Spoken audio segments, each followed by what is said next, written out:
Hello honorable members of the clan, so welcome to my channel and let's go back to the North Gauteng High Court in the Senzo Meyiwa murder trial in Judge Rata's courtroom. I know some of you must be thinking, goodness gracious, you are a lot today. That is because South Africa is on fire, and definitely with this fire going on, we are not the extinguishers, we're not firefighters.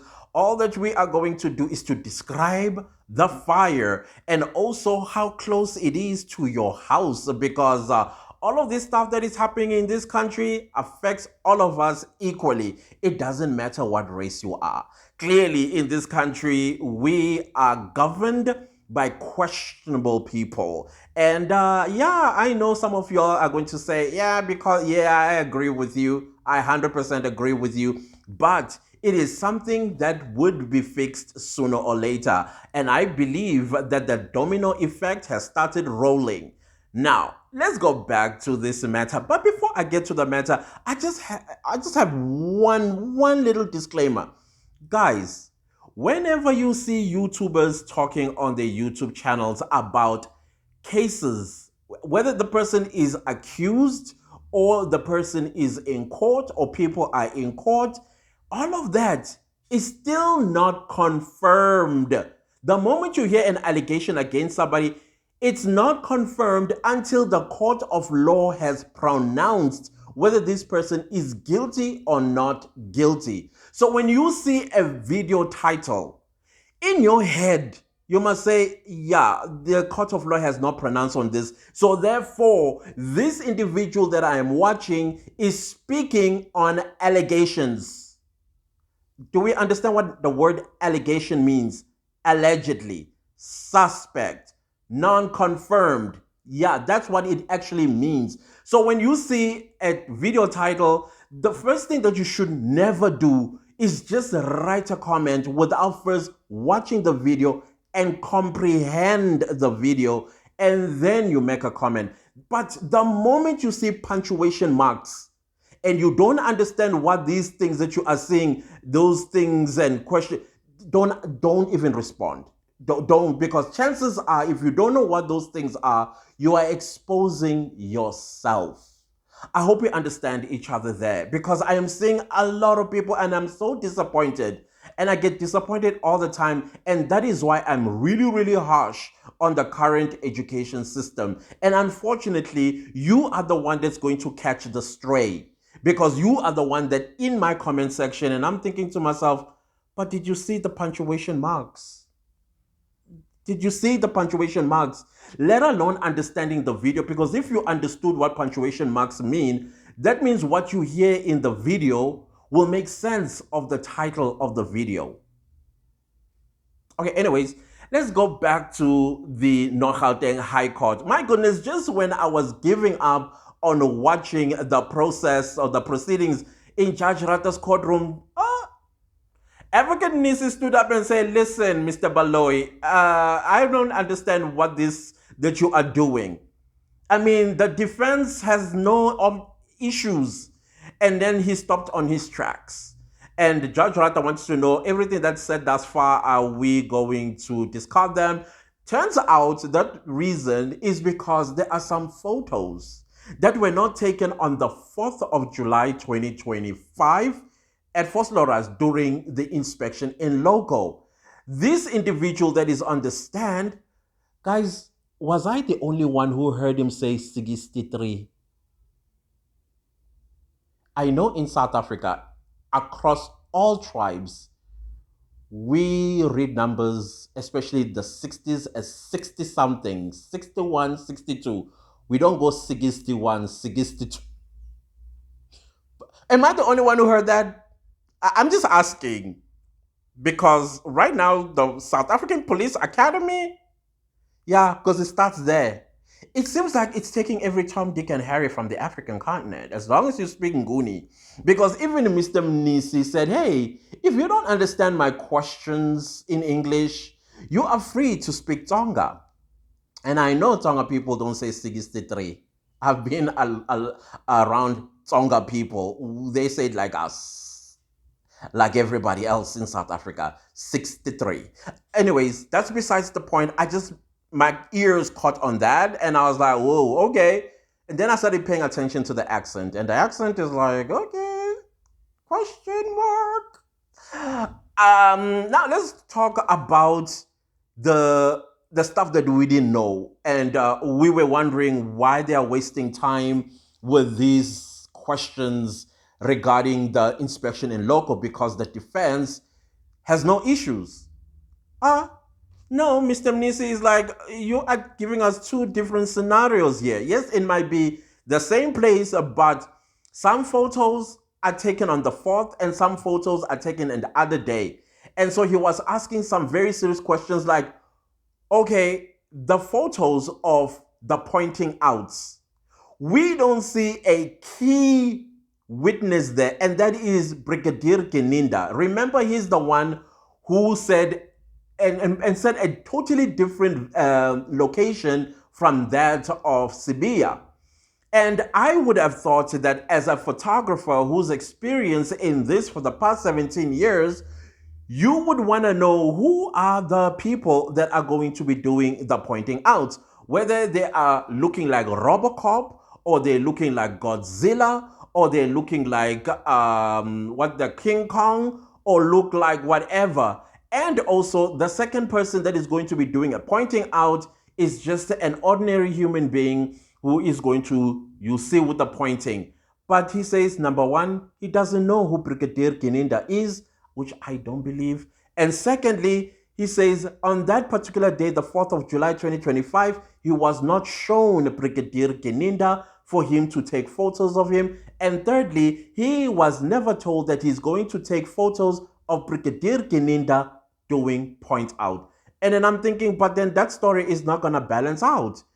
Gininda is saying a totally different story in court about a location where he met Sibiya on the 30th of May 2020. And this side, Sibiya is saying it was a secluded area, and he actually points out that area. Now, where it took the cup for me was when Judge Rata asked the photographer, where are the pictures of me asking you to take photos of Sibiya on his all fours? And then Judge Rata even expanded that Sibiya said that he was sitting down and he had his legs together, but they were uncuffed. And Sibiya was like, I did not say they were they were together. I just said they were uncuffed. And he's like, well, that's my notes. So take it or leave it type of situation.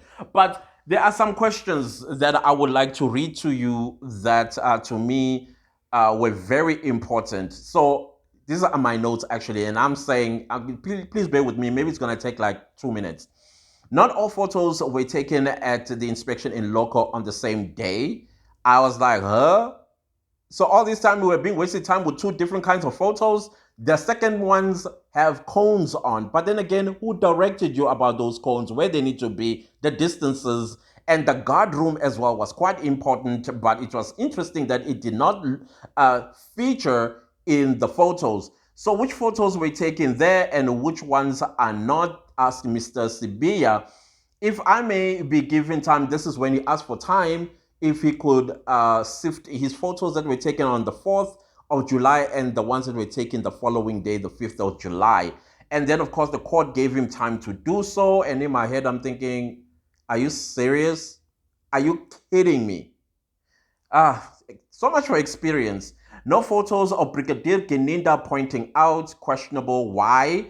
I don't know him. He says no one showed him to me, and he was going to be doing the point out. Judge said, for progress, Gininda was there in camouflage. Even I didn't recognize him until he took off his mask when we were having a talk, but we saw him with the mask and he was pointing, looking like Robocop.